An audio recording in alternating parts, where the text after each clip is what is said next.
Hello friends, welcome to my channel सीखो हमारे साथ।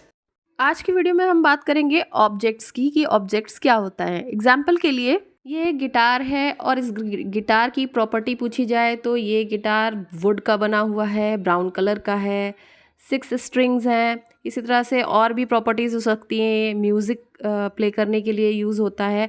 और इसकी फंक्शनिंग क्या है, इसका क्या काम है, फंक्शन क्या है इसका? म्यूज़िक जनरेट करना। जो भी इसे प्ले करेगा गिटारिस्ट, उससे म्यूज़िक जनरेट होगा। तो ये एक ऑब्जेक्ट की प्रॉपर्टी है, यानी गिटार मान लीजिए एक ऑब्जेक्ट है तो उसकी ये कुछ प्रॉपर्टीज़ हैं और उसके कुछ फंक्शंस होंगे। उसी तरह से हम जावा स्क्रिप्ट में भी कुछ ऑब्जेक्ट्स बनाते हैं और उनकी कुछ प्रॉपर्टीज़ होती है। जैसे ये गिटार एक ऑब्जेक्ट, इसकी कुछ प्रॉपर्टीज़ है। इसी तरह से जावा स्क्रिप्ट में हम ऑब्जेक्ट्स बनाते हैं और ये ऑब्जेक्ट प्रॉपर्टीज़ और उससे रिलेटेड फंक्शंस को कंटेन करता है। तो आइए समझते हैं जावा स्क्रिप्ट में ऑब्जेक्ट किस तरह से बनता है। पहले हम जावा स्क्रिप्ट में एरे डिक्लेयर करते थे, इस तरह से स्क्वायर ब्रेसेस में नंबर ऑफ वैल्यूज़ कॉमा करके डाल देते थे। हर तरह की वैल्यू स्टोर कर सकते थे और वेरिएबल का नाम दे देते थे जो कि एरे का नाम होता था। ऑब्जेक्ट में भी काफ़ी कुछ इस तरह होता है, बट स्क्वायर ब्रैकेट की जगह पे हमें कर्ली ब्रैकेट लगाने होते हैं। जैसे ए यहाँ पे ऑब्जेक्ट का नाम है और कर्ली ब्रैकेट के अंदर हमने उसकी प्रॉपर्टीज़ दी हुई हैं। फर्स्ट नेम और उसकी वैल्यू दे दी है राम, लास्ट नेम फिर उसकी वैल्यू दे दी है कुमार। उसी तरह से तीसरी प्रॉपर्टी एज 18, फिर कंट्री प्रॉपर्टी है, फिर उसकी वैल्यू दे दी है इंडिया। तो इस तरह से मल्टीपल ऑब्जेक्ट्स दिए, ऑब्जेक्ट के अंदर मल्टीपल प्रॉपर्टीज़ हैं ये, first name, last name, age, country और उनकी वैल्यूज़ दी हुई हैं। एरे में हम सिर्फ वैल्यूज़ डालते थे। एरे में जिस तरह से इंडेक्स नेम हुआ करता था, नंबरिंग 0 1 2 3 करके इंडेक्सिंग होती थी, इसमें ऑब्जेक्ट के साथ प्रॉपर्टी में लिखते हैं हम। जब भी इसे कॉल करना होता है, इसकी वैल्यू को एक्सेस करना होता है, तो ऑब्जेक्ट जैसे ए है तो उसकी property first name, last name, तो ऑब्जेक्ट डॉट फिर प्रॉपर्टी लिखते हैं तो उसकी वैल्यूज़ एक्सेस हो जाती हैं। तो उसी तरह से एक तरह से नंबरिंग या इंडेक्सिंग होती है और ऑब्जेक्ट के साथ डॉट करके उसकी प्रॉपर्टी लिखते हैं तो उसकी इससे रिलेटेड वैल्यूज़ एक्सेस होती हैं। फंक्शंस डिक्लेयर किए हैं अगर हमने, तो ऑब्जेक्ट ए यानी जो भी ऑब्जेक्ट का नाम है, जैसे यहाँ पे ए दिया है तो ए डॉट फंक्शन का नाम लिखेंगे और उससे रिलेटेड वर्क परफॉर्म होंगे। आइए प्रैक्टिकली समझते हैं। देखिए मैंने ये एक प्रोग्राम बनाया हुआ है, इसमें वैर ए नाम का ऑब्जेक्ट दिया है, is equal to curly braces में मैंने वैल्यूज़ दी हुई हैं। फर्स्ट नेम रोली दिया है, एल नेम यानी लास्ट नेम श्रीवास्तव दिया है, एज 20 दिया हुआ है और कर्ली ब्रेसेस को क्लोज कर दिया है। फिर मैंने अब इसे प्रिंट कराना है तो कंसोल डॉट लॉग में पहले ए ऑब्जेक्ट को प्रिंट कराया, तो ये देखिए पूरी वैल्यू प्रिंट करेगा। फिर कंसोल डॉट लॉग में ए डॉट फर्स्ट नेम को प्रिंट कराया तो फर्स्ट नेम प्रिंट करेगा। कंसोल डॉट लॉग में मैंने लास्ट नेम एल नेम को प्रिंट कराया तो लास्ट नेम प्रिंट करेगा। फिर कंसोल डॉट लॉग में मैंने एज प्रिंट कराया। तो देखिए आपको आउटपुट दिख रहा है, पहले सारी वैल्यूज़ एक साथ प्रिंट कर रहा है, फिर सेपरेटली मैंने अलग अलग वैल्यू प्रिंट कराने के लिए ए डॉट फर्स्ट नेम, जैसे मैंने बताया था ऑब्जेक्ट डॉट प्रॉपर्टी कॉन्सेप्ट चलता है, तो A dot first name, A dot last name, A dot age, A dot, इसी तरह से जो भी प्रॉपर्टीज़ होंगी आपको देनी होंगी। अभी मैंने यहाँ पे सिंपल वेरिएबल्स लिए हैं। आप चाहे तो प्रॉपर्टी में यहाँ पे एरे भी डिक्लेयर कर सकते हैं जिसमें कई सारे एलिमेंट्स आप डाल सकते हैं। अब इसके लिए हमें एरे डिक्लेयर करने के लिए जिस तरह से हमने बाकी एलिमेंट्स डिक्लेयर किया, देखिए हॉबीज़ नाम का एरे डिक्लेयर किया, उसमें मैंने हॉबीज़ डाल दी कुकिंग, बास्केटबॉल और सिंगिंग, ये हॉबीज़ हो गई। अब इसको एक्सेस करने के लिए भी कंसोल डॉट लॉग में ए डॉट हॉबीज़, यही नाम था हमारा एरे का, ये डाल देंगे। देखिए प्रिंट हो गई हॉबीज़, वैसे का वैसे जैसे एरे था वैसे ही प्रिंट हो गया है। तो इस तरह से आप सिंपली वेरिएबल यानी उस एलिमेंट या प्रॉपर्टी का नाम लिखेंगे ऑब्जेक्ट के साथ, यानी ऑब्जेक्ट ए है डॉट प्रॉपर्टी आपको लिखनी होगी। तो इस तरह से हर एक एरे का भी एलिमेंट ऑटोमेटिकली एक्सेस हो जाएगा। तो इस तरह से आप अलग अलग प्रॉपर्टीज़ डिक्लेयर कर सकते हैं और उसको एक्सेस कर सकते हैं सेपरेटली, या पूरा ऑब्जेक्ट एक साथ प्रिंट करना हो तो सिंपली ऑब्जेक्ट नेम लिख देंगे। ठीक है, तो इस तरह वर्क करेगा। अभी आपने प्रॉपर्टीज़ डिक्लेयर करके उसे एक्सेस करना सीखा। अब प्रॉपर्टीज़ के साथ जैसे कि मैंने बताया था आप फंक्शंस भी डाल सकते हैं, मेथड डाल सकते हैं ऑब्जेक्ट के अंदर। तो मेथड कैसे डिक्लेयर करेंगे, ये देखिए मैंने 2 मेथड्स बनाए, सैलरी और फुल नेम। सैलरी कोलन लगाना होगा, फिर फंक्शन साइन देना होगा, फिर आपने रिटर्न में देखिए मैंने 40,000 सैलरी रिटर्न कराई। इसी तरह से फुल नेम में मैंने फंक्शन डिक्लेयर किया है फुल नेम यानी मैंने जो दो प्रॉपर्टी दी, फर्स्ट नेम लास्ट नेम, उनको कंबाइन करके फुल नेम दिखा दे, तो उसके लिए मैंने रिटर्न कराया है this dot F name. This dot F name नहीं, इसी ऑब्जेक्ट की प्रॉपर्टी के लिए दिस यूज़ हुआ है। ऑब्जेक्ट का नाम की जगह हमने दिस लिखा है, फिर एफ नेम, फिर प्लस कॉन्कैटिनेट करेगा, फिर स्पेस के लिए मैंने डबल कोट डाला है, और फिर प्लस कॉन्कैटिनेट करके this dot L name, last name को जोड़ करके हमें रिटर्न कर दे, ये हो जाएगा फुल नेम। और इसको मैंने ऑब्जेक्ट के अंदर ही डिक्लेयर किया है। अब देखिए इसे कॉल कैसे किया जाएगा। कॉल करने के लिए अभी तो मैंने फंक्शन दोनों डिक्लेयर कर लिए हैं। पहला फंक्शन नेम था सैलरी, दूसरा था फुल नेम फंक्शन। तो अब उसके लिए हमें करना होगा कंसोल डॉट लॉग में फंक्शन को किस तरह से हम कॉल करेंगे। अब देखिए मैंने यहाँ पे लिख दिया है कंसोल डॉट लॉग, और फंक्शन ए डॉट सैलरी फंक्शन कॉल कर लिया है, और फंक्शन साइन लगाना ज़रूरी है, सैलरी फंक्शन का नाम है इसलिए।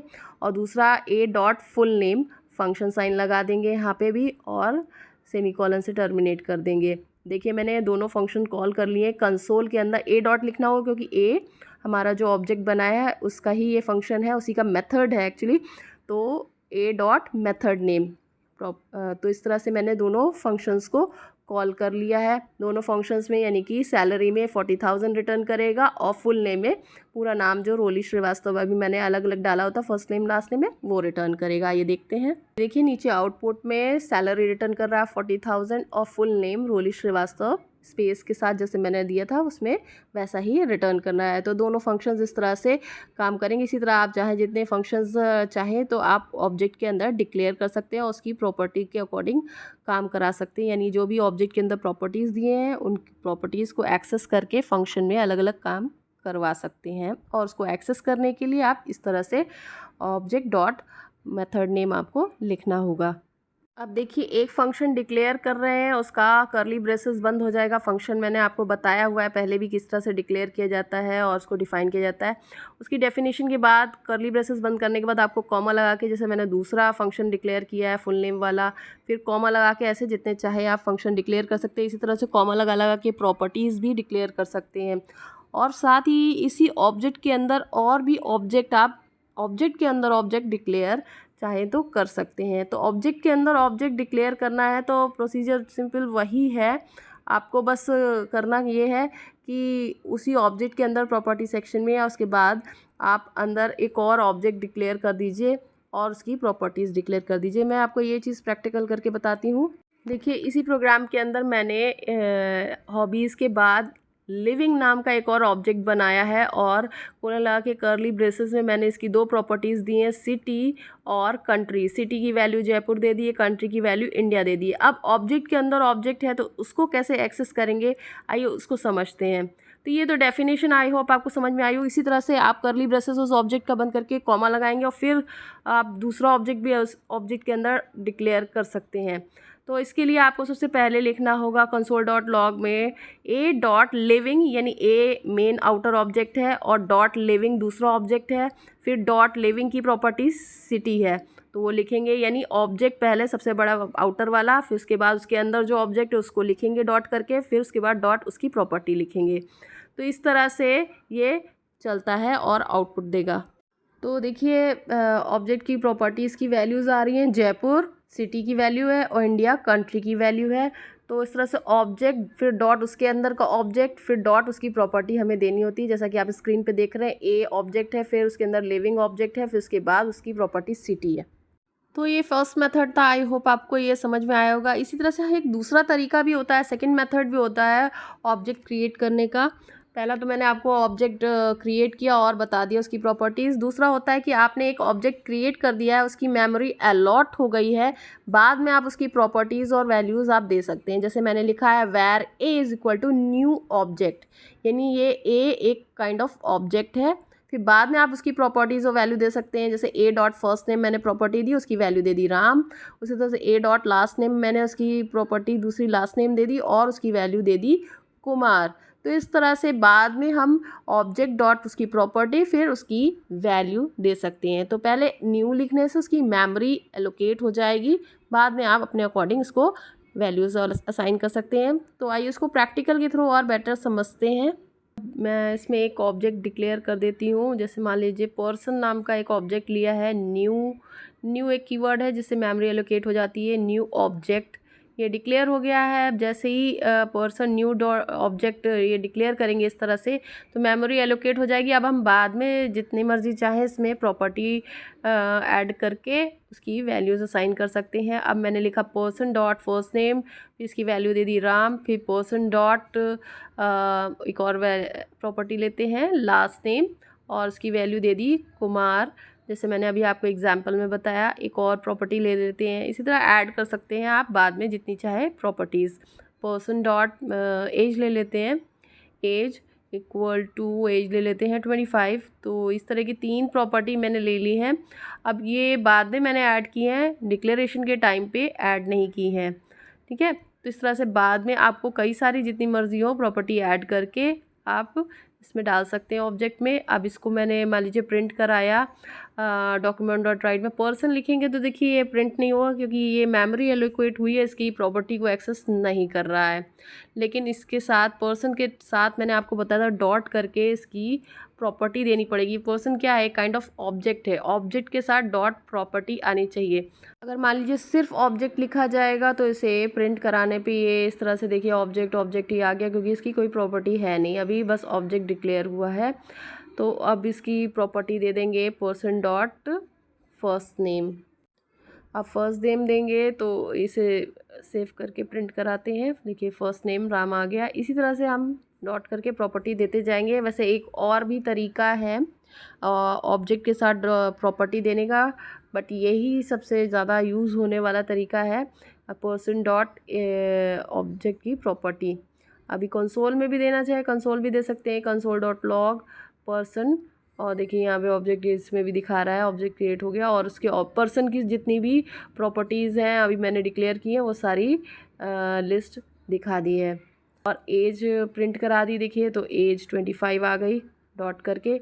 इसके अलावा इसको प्रिंट कराने का एक और तरीका है। मान लीजिए कभी कहीं पूछा जाए आपसे प्रोग्राम के लिए या इंटरव्यू में या कहीं भी, तो आपको पता होना चाहिए इसलिए बता रहे हो। स्क्वायर ब्रैकेट के अंदर आप एज लिखेंगे पर्सन के बाद स्क्वायर ब्रैकेट फिर डबल कोट में लिखेंगे तो भी उसकी वैल्यू आएगी। इसी तरह से किसी भी प्रॉपर्टी को कुछ इस तरह से लिखेंगे तो उसकी भी वैल्यू आएगी।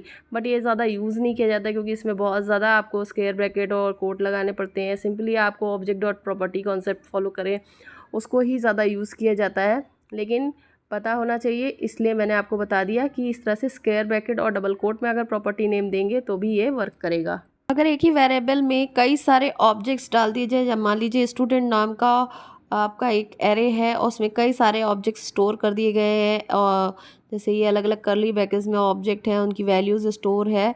नेम राम एज 15, फिर दूसरा ऑब्जेक्ट नेम करम एज 16, नेम राहुल एज 14। तो इस तरह से कई सारे ऑब्जेक्ट स्टोर कर रहे हो तो कैसे करेंगे इसको प्रैक्टिकली समझते हैं। तो सबसे पहले इसके लिए एक एग्जांपल ले लेते हैं। मैंने HTML का डॉक्यूमेंट खोल लिया है और इसमें सबसे पहले एक स्टूडेंट नाम का एक ऑब्जेक्ट क्रिएट करते हैं और उसका एरे बनाते हैं। इस तरह से मैंने एरे डिक्लेयर किया है और इसमें हम कई सारे ऑब्जेक्ट्स डाल देते हैं और उनकी वैल्यूज़ भी डाल देते हैं। मान लीजिए पहला मैंने ऑब्जेक्ट डाल दिया नेम, पहले पर्सन का, और उसकी वैल्यू डाल दी नेम राम, एज डाल दिया इसका, दूसरी नेम राम हो गया, एज हो गई 15 और एक और इसी तरह से कॉमा करके कई सारे ऑब्जेक्ट ले लेते हैं। मैं इसे कॉपी करके पेस्ट कर दिया है। फिर दूसरा नेम करम, फिर एज 15, इसी तरह से तीसरा वैल्यू ले लिया नेम राहुल और एज 14। इस तरह से कॉमा करके अलग अलग ऑब्जेक्ट्स और उनकी वैल्यूज़ डाल दी है एक ही एरे में। तो ये एरे के फॉर्म में कई सारे ऑब्जेक्ट स्टोर हो जाएंगे। इसको सिंपली प्रिंट कराने के लिए मैंने कंसोल डॉट लॉग में स्टूडेंट लिखा, यानी उस एरे का नाम, और इंस्पेक्ट करते हैं, इस पे जाते देखिए ये प्रिंट कर दिया है। सारे एरे की साइज़ भी ये बता रहा है, साथ में ऑब्जेक्ट्स जो भी है ये देखिए प्रिंट कर दिया है। तो इसमें जो जो वैल्यूज़ हैं और ऑब्जेक्ट्स दिए हैं वैसे ही उसके एरे की वैल्यू सारी प्रिंट कर दी है। तो इस तरह से एक ही एरे में कई सारे ऑब्जेक्ट स्टोर कर सकते हैं हम और उसे इस तरह से प्रिंट करा सकते हैं। इसके अलावा हम सेपरेटली अलग अलग हर एक वैल्यू को भी प्रिंट कराना चाहें तो करा सकते हैं। उसके लिए हमें लूप लगाना पड़ेगा एक एक, क्योंकि जब भी आपने पहले एरे पढ़ा है, एरे में लूप लगा के एक एक वैल्यू एक्सेस करते हैं, तो ये भी एक एरे है जो कि ऑब्जेक्ट को स्टोर कर रहा है। तो एक एक वैल्यू लेंगे। तो मैंने फॉर लूप ले लिया, =0, a less than student dot length, और जो एरे की लेंथ है, स्टूडेंट नाम के एरे की लेंथ है, वो कैलकुलेट करेगा और वहाँ तक चलेगा ये लूप। और इसको इंक्रीमेंट करा लेते हैं। अब यहाँ पे मैं प्रिंट करा लेती हूँ कि क्या एक एक एलिमेंट को प्रिंट करे।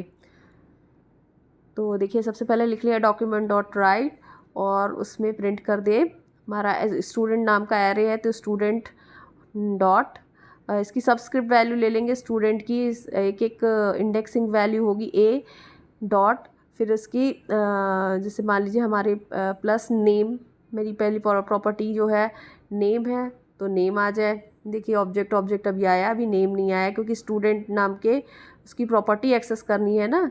अभी तो ये एरे है, तो अब इसके लिए हमें इसकी साथ में प्रॉपर्टी देनी पड़ेगी। अभी इसमें वैल्यूज़ नहीं शो कर रहा है, सिर्फ हमने ऑब्जेक्ट का नाम, एरे का नाम दिया है। तो इसके साथ स्टूडेंट ए सबस्क्रिप्ट वैल्यू 1 पे डॉट नेम, यानी जो नाम है सारे नाम दिखा दे। तो पहले नंबर पे नाम जितने हैं नेम्स वो सारे दिखा दिए, राम, करण, राहुल। तो उसी तरह से अब दूसरी प्रॉपर्टी है एज, तो इसी तरह हमें थोड़ा स्पेस लेकर के डबल कोट करके स्टूडेंट ए डॉट एज। तो इस तरह से हम एरे के ऑब्जेक्ट्स को भी एक्सेस कर सकते हैं। तो इस तरह से नेम और एज दोनों प्रिंट कर रहा है। लूप की हेल्प से 1 बाय 1 सारी वैल्यूज़ हम प्रिंट करा सकते हैं। तो ये होता है एरे ऑब्जेक्ट, जिसमें हम वैल्यूज़ को इस तरह से डाल सकते हैं, मल्टीपल वैल्यूज़, और ऑब्जेक्ट अलग अलग स्टोर कर सकते हैं, और उसको ऑब्जेक्ट की वैल्यूज़ को प्रिंट भी करा सकते हैं। इसके अलावा अगर हमें कांस्टेंट वैल्यू असाइन करनी हो ऑब्जेक्ट के लिए, मैंने आपको पहले भी बताया है कि कांस्टेंट जो कि बाद में चेंज नहीं होते, तो एरे में हम कांस्टेंट अलॉट करते हैं। तो एक एक वैल्यू तो इंडेक्स के हिसाब से चेंज कर सकते हैं, लेकिन पूरा एरे एक साथ चेंज नहीं कर सकते। उसी तरह से कांस्टेंट एरे ये डिक्लेयर किया है, कॉन्स्ट ए = करली ब्रेसेस में मैंने एक ऑब्जेक्ट डिक्लेयर किया है, नेम राम और एज 25। तो ये एक ऑब्जेक्ट क्रिएट हो गया कांस्टेंट टाइप का।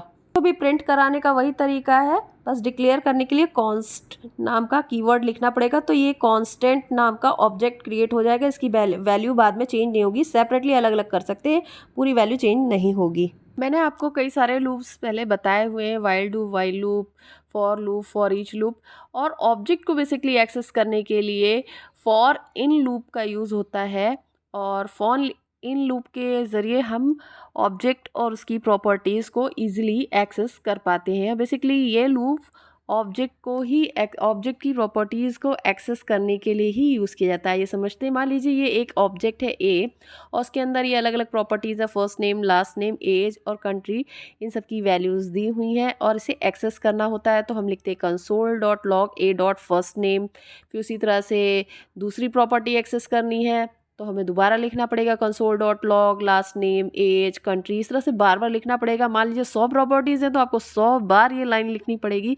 तो इतने काम से इतनी सारी लाइन ऑफ कोड हो जाते हैं, उससे बचने के लिए हम करते हैं लूप का यूज़। तो उस ऑब्जेक्ट की अलग अलग प्रॉपर्टीज़ को एक्सेस करने के लिए ही फॉर इन लूप का यूज़ किया जाता है, जिसके थ्रू एक एक प्रॉपर्टी को ईजिली एक्सेस किया जा सकता है। तो इसके लिए हमें लिखना होगा फॉर, फिर लूप चलाने के लिए एक वेरिएबल चाहिए, तो वेर आई, फिर इन, फिर यहाँ पे ऑब्जेक्ट का नाम देना पड़ेगा। ए दिया है तो ए ऑब्जेक्ट का नाम, फिर करली ब्रेसेस के अंदर हम स्टेटमेंट लिखेंगे, जिसके थ्रू एक एक लूप के ज़रिए हमारे प्रॉपर्टीज़ एक्सेस होंगी। तो ये लूप आई जो है, इसमें वैल्यूज़ जो आ रही है ऑब्जेक्ट जितने हैं, जैसे first name, last name, age, country, इन सब की एक एक इंडेक्स वैल्यू एक तरह से कह सकते हैं, वो एक्सेस होंगी। और किससे, ऑब्जेक्ट ए के अंदर जो जितनी नंबर ऑफ प्रॉपर्टी, यानी आई की वैल्यू 1 होगी तो फर्स्ट नेम 0 होगी, तो फर्स्ट नेम 1 होगी तो लास्ट नेम 2 होगी, तो एज, फिर इस तरह से एक्सेस होंगी। भी प्रॉपर्टीज़ है, एक एक करके लूप की हेल्प से एक्सेस होती जाएंगी और हम उसे प्रिंट करा सकते हैं।